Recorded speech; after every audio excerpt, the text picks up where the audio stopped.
একটা রমাদান মাস এটা এত গুরুত্বপূর্ণ যে একটা রমাদান মাসে একজন মানুষ চাইলে তার আগের বছরের সমস্ত গুনাহ, সমস্ত পাপ, সমস্ত অপরাধ এই সবগুলোকে ভ্যানিশ করে দিতে পারে এবং আগামী এক বছরের জন্য সে নিজেকে নিষ্পাপ করে ফেলতে পারে। এই জন্যই রমজান এসেছে।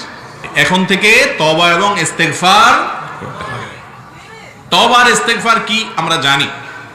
ইস্তেগফার মানে হলো আল্লাহর কাছে আমাদের কৃত অপরাধগুলোর জন্য ক্ষমা প্রার্থনা করা, আর তওবা মানে হলো অবাধ্যতার নাফরমানির পথ ছেড়ে দিয়ে আল্লাহর হুকুম মানার পথে আল্লাহর রহমতের ছায়াতলে চলে আসা, আল্লাহর গোলামির পথে চলে আসা, নাফরমানির পথ বাদ দিয়া। এই রুট চেঞ্জ, ট্র্যাক চেঞ্জ, পথ এবং সড়ক পরিবর্তন, এটাকে বলা হয় তওবা।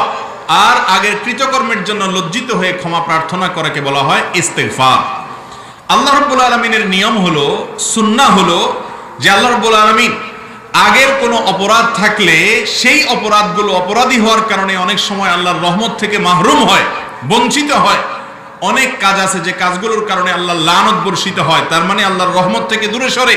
আর আল্লাহর রহমত থেকে দূরে সরার কারণে রমজান মাসে ইবাদতের মাধ্যমে, আমলের মাধ্যমে আপনার অ্যাকাউন্টকে পরিপূর্ণ করার, রিচ করার, সমৃদ্ধ করার যে সুবর্ণ সুযোগ তৈরি হয়, এই সুযোগ থেকে বঞ্চিত হয় পাপিষ্ঠরা। বছর জুড়ে অপরাধ করে করে, হারাম করে করে আল্লাহর রহমত পাওয়ার উপযুক্ততা হারিয়ে ফেলেছে, আল্লাহর রহমত থেকে দূরে সরে গেছে, লানতের উপযুক্ত হয়ে গেছে।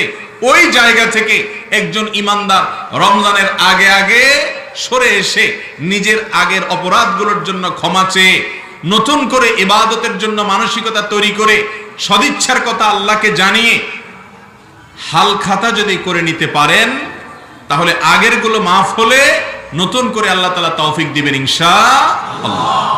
আগের সমস্ত অপরাধ বছর জুড়ে করেছি, এখন থেকে একটু নামাজের পরে, নামাজের শেষ বৈঠকে দোয়া কবুল হয়, সেজদায় দোয়া কবুল হয়, শেষ রাতে দোয়া কবুল হয়, জুমার দিন আসরের পরে দোয়া কবুল হয়, বৃষ্টির সময় দোয়া কবুল হয়, আজানের সময় দোয়া কবুল হয়, মুরগির ডাকের সময় দোয়া কবুল হয়। দোয়া কবুলের বহু জায়গা আছে।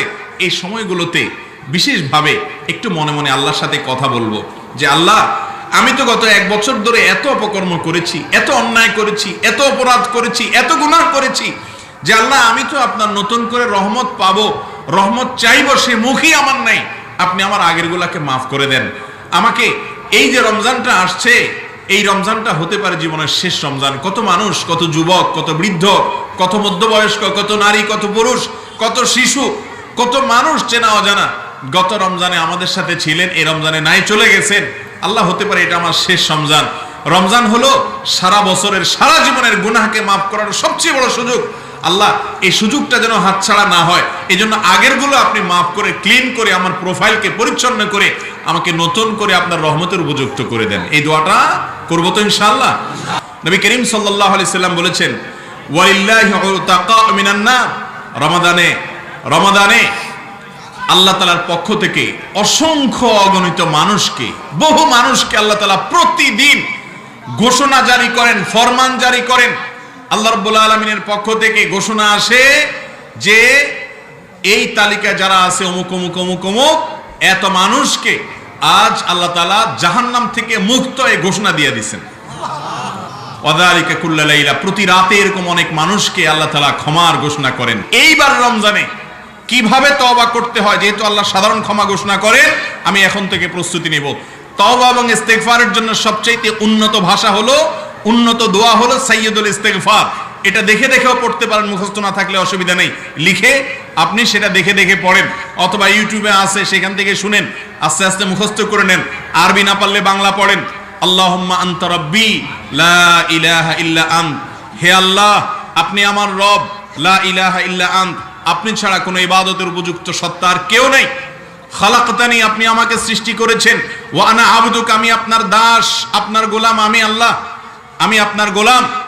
ওয়া আনা আলা আহদিকা ওয়া ওয়াদিকা মাস্তাতাত, আপনি যে অঙ্গীকার নিয়েছেন আপনার আনুগত্য করার, আপনার রুবুবিয়তকে স্বীকার করার, এই অঙ্গীকারের উপর, আপনার সঙ্গে করা ওয়াদার উপরে আমি যতটুকু পেরেছি আমার সাধ্য অনুযায়ী চলার চেষ্টা করেছি। কিন্তু যতই চেষ্টা করি না কেন, ভুল তো হয়েছে। আবু উলাকা বিনিআমাতিকা আলাইয়া, আপনি যে অজস্র নেয়ামত দিয়ে আমাকে রেখেছেন, স্বীকার করি মালিক। ওয়া আবু বিযামবি, আমার দ্বারা যে অনেক পাপ হয়েছে সেটাও আমি স্বীকার করি আল্লাহ, ফাগফিরলি ফাইন্নাহু লা ইয়াগফিরুয যুনুবা ইল্লা আনত, অতএব আপনি আমাকে মাফ করে দিন, কারণ আপনি ছাড়া আর কেউ ক্ষমা করতে পারে না। সাইয়্যিদুল ইস্তিগফার, এটা বেশি বেশি করে পাঠ করতে হবে। এছাড়া যে কোনো ইস্তিগফার পাঠ করবেন, এটার জন্য আগে থেকে পরিকল্পনা করবেন। দিনে কমপক্ষে 70 বার রমজান মাসে প্রতিদিন ইস্তিগফার করবেন, এখন থেকে প্ল্যান করবেন। রমজান মাসটাকে যদি আপনি সার্থক করতে চান, তাহলে আপনার এখন থেকে দোয়া করতে হবে, আল্লাহ এই রমজানটা যেন আমার জীবনে এমন রমজান হয় যে রমজান আমার জীবনে একটা রেখা সৃষ্টি করে দেয়, একটা ব্যবধান সৃষ্টি করে দেয়, একটা পার্থক্য সৃষ্টি করে দেয়। আমার রমজানের জীবন আগের আর রমজানের পরের জীবনের মধ্যে স্পষ্ট পার্থক্য যেন দেখা যায়, সেই জন্য আল্লাহর কাছে দোয়া করতে হবে, তৌফিক কামনা করতে হবে। কারণ এই দোয়াটা হলো ইবাদতের তৌফিক, চাওয়াটা হলো ইবাদতের তৌফিক পাওয়ার অন্যতম শর্ত। আল্লাহুম্মা আইন্নি আলা যিকরিকা ওয়া শুকরিকা, আল্লাহ আপনার জিকির আপনার শুকর জন্য করতে পারি, ওয়া হুসনি ইবাদাতিক, আপনাকে যেন ভালোভাবে ইবাদত করতে পারি, আপনি তৌফিক দিন। আগের জীবনে যা ভুল ত্রুটি হয়েছে সেগুলোর জন্য মাপ চেয়ে রমজানে আল্লাহর তৌফিকের উপযুক্ততা, আল্লাহর রহমতের উপযুক্ততা তৈরি করা। এই রমজানে কোনো অবস্থাতে আমি সাধারণ ক্ষমা মিস করব না, এখন থেকে তওবার উপযুক্ততা তৈরি করতে হবে, ইস্তিগফারের রিহার্সেল এবং অভ্যাস গড়ে তুলতে হবে, এবং রমজান মাসে ক্ষমা না পেলে আল্লাহর নবীর বদদোয়া পেতে হবে, সেটা মাথায় রেখে এখন থেকে প্ল্যান করতে হবে যে প্রতিদিন ইফতারের আগে 5টা মিনিট ভোর রাতে বিভিন্ন সময় আল্লাহর সামনে চোখের পানি ফেলে আমি দোয়া করে কাঁদবো, নিজের ক্ষমা প্রার্থনা করব। অনেক কপাল পোড়া আছে, অনেক কপাল পোড়া আছে যাদের গোটা রমজানে একবারের জন্য আল্লাহর কাছে চোখের পানি ফেলে নিজের গুনার জন্য মাফ চাওয়ার তৌফিক হয় না। আছে না নাই? রমজান মানেই আমরা মনে করি শুধুমাত্র তারাবি পড়া, রোজা রাখা, ইফতার করা, সাহরি খাওয়া, এই 4 কাজ। ইফতার করা, সাহরি খাওয়া, রোজা রাখা, তারাবি পড়া, 4 কাজ, পঞ্চম কোনো কাজ নাই। ভাইরা আমার, রমজান মাসের মূল বিষয়টাই তো হলো যাতে আমরা গুনাহ ছাড়ার এক্সারসাইজ করতে পারি এবং ক্ষমা নিয়ে নিতে পারি, আল্লাহর ইবাদতের উপযুক্ত যেন হতে পারে, সেই তৌফিক আমাদের সবাইকে দান করুন। শুকনা গোবর দিয়ে রান্না বান্না করা জায়েজ আছে কিনা? অনেকেই, অনেক মা চাচিরা শুকনা গোবর দিয়ে রান্না বাড়া করেন, অথবা বিভিন্ন যে খড়ি আছে খড়ির উপরে গোবরের প্রলেপ দিয়া তারপর রান্না বাড়া করেন। তো এই প্রশ্ন উত্তর হলো যে গোবর যদি আগুনের জ্বালানি হিসেবে ব্যবহার করে পুড়িয়ে রান্নাবাড়া করা হয়, সে রান্নাবাড়া খাওয়া যাবে, এটা নাপাক হবে না, হারাম হওয়ার কোনো কারণ নাই। আপনাকে দেখতে হবে পাতিলের ভেতরে জিনিসটা কি। পাতিলের ভেতরের জিনিসটা যদি হালাল হয়, পাক হয়, তাহলে আপনার জন্য সেটা খাওয়া হালাল।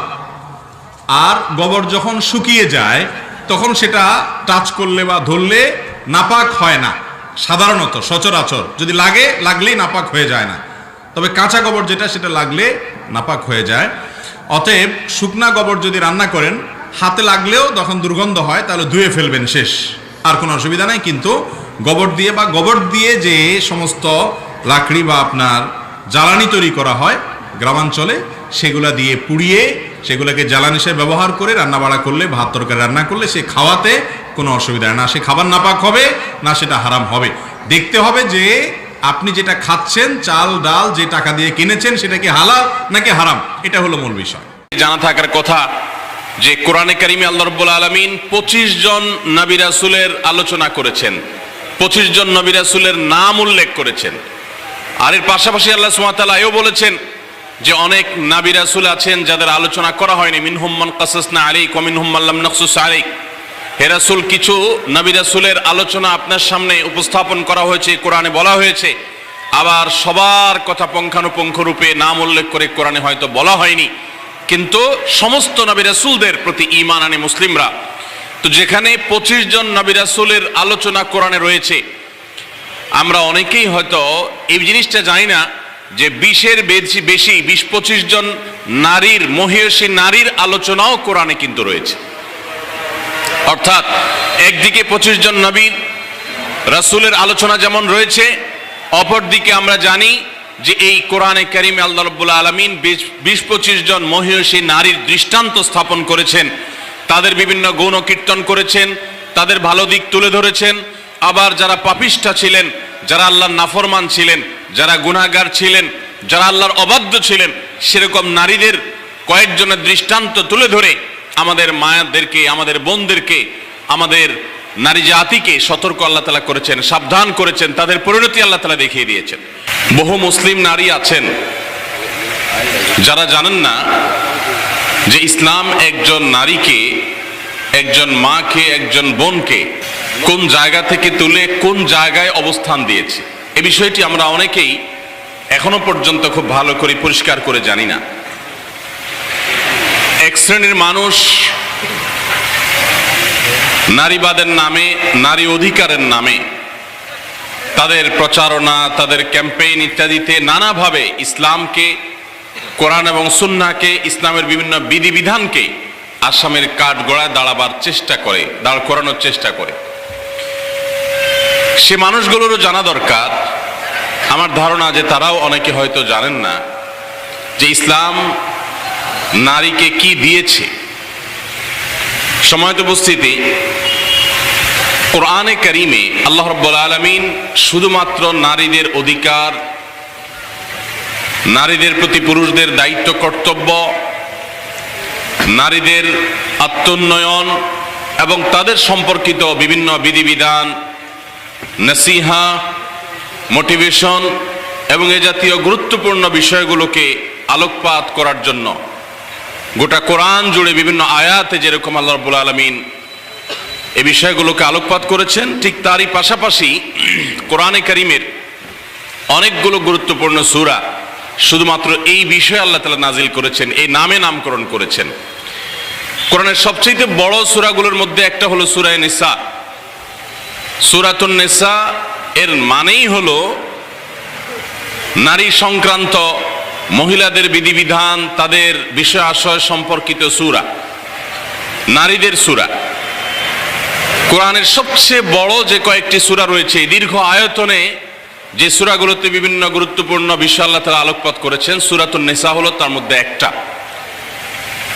একজন মুসলিম নারীর এর চেয়ে বড় আনন্দের বিষয় কি হতে পারে, গর্বের বিষয় কি হতে পারে যে স্বয়ং আল্লাহ রাব্বুল আলামিন কোরআনে কারীমের মতো পাইকারি কথা বলার মহাগ্রন্থে, যেখানে খুচরো আলাপের সুযোগ নেই, অতি গুরুত্বপূর্ণ বিষয়গুলোই শুধুমাত্র এই কোরআন আলোকপাত করেছে, ছোটখাটো বিষয়গুলো ইঙ্গিতে বলেছে, সেই কোরআনে সূরাতুন নিসার মতো দীর্ঘ আয়তনের বিশাল সূরা আল্লাহ রাব্বুল আলামিন নাজিল করেছেন, যেই সূরার মূল প্রতিপাদ্যই হলো নারীগণ।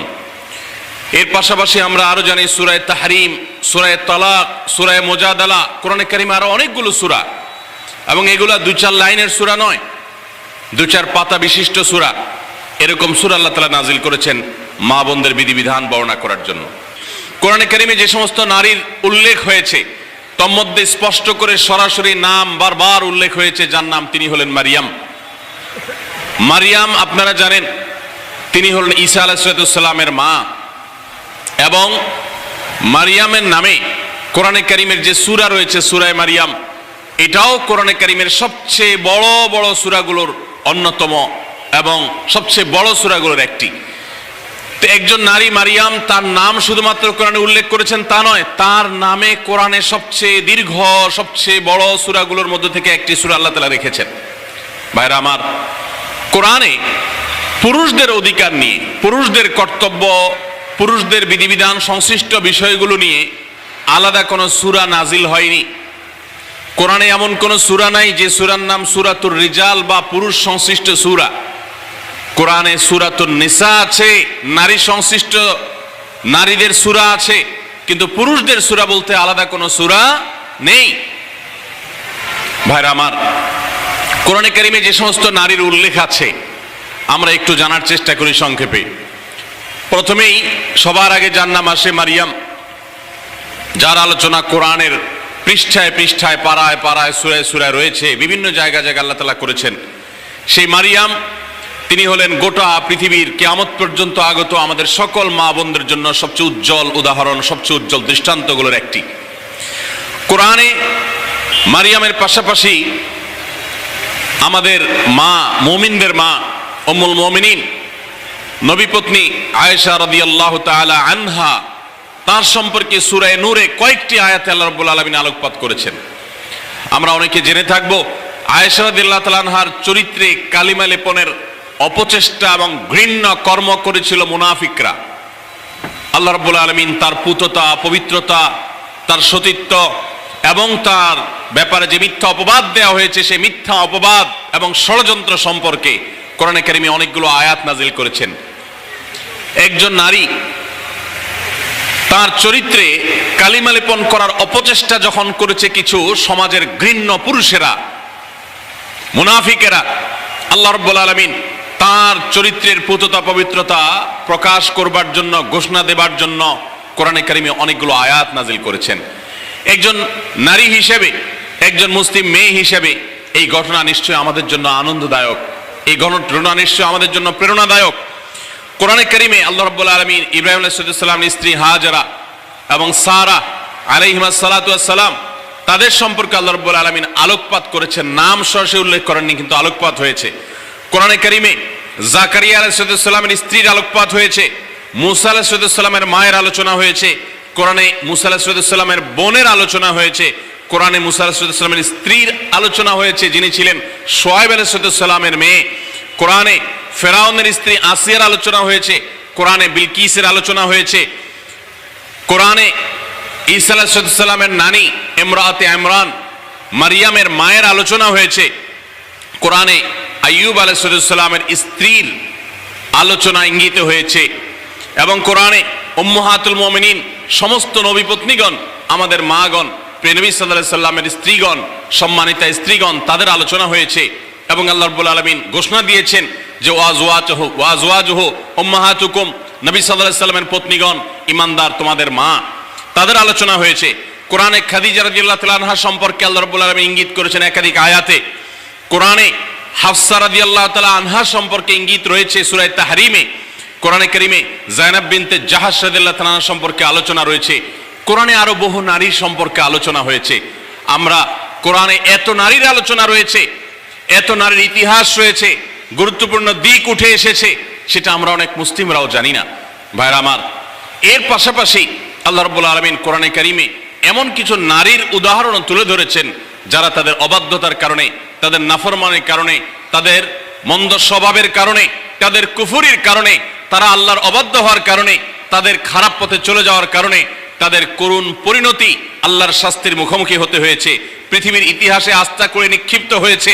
তাদের ইতিহাসও আল্লাহ তাআলা তুলে ধরেছেন শুধুমাত্র আমার মা বোনদের জন্য, ইমানদার মহিলাদের জন্য, তারা যেন সেখান থেকে শিক্ষা গ্রহণ করতে পারেন।